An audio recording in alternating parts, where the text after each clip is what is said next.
રાણપુર શહેરમાં જાણે ખાડાઓનું સામ્રાજ્ય હોય તેવી સ્થિતિ જોવા મળી।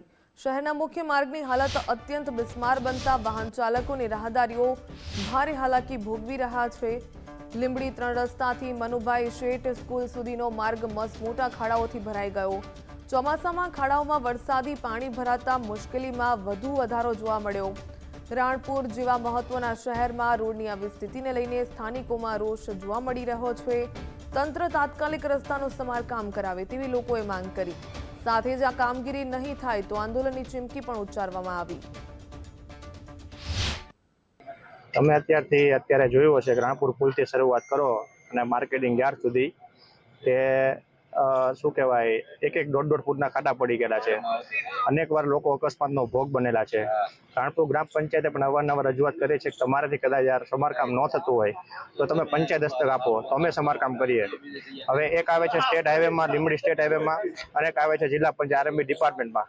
1.5 ફૂટના ખાડા પડી ગયા છે પણ તંત્રને કંઈ દેખાતું નથી।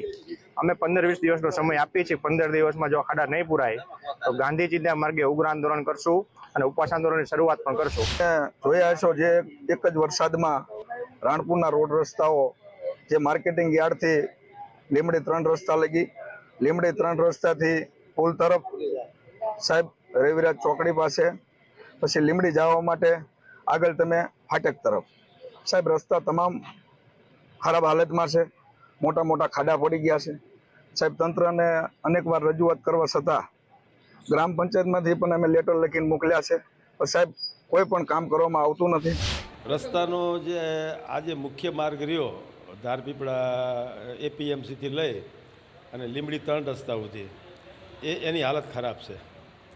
અને આ શનિવારે અમારે સંકલનની મિટિંગ હતી પ્રાંત સાહેબની અધ્યક્ષતામાં, ત્યારે પાછા આરએનબી સ્ટેટના સાહેબોએ આપણને કીધું હતું કે અમે આની એજન્સીઓ ફાળવી દીધી છે એટલે રિપેરિંગ કરવાના જ છે એવી બાંયધરી આપી હતી।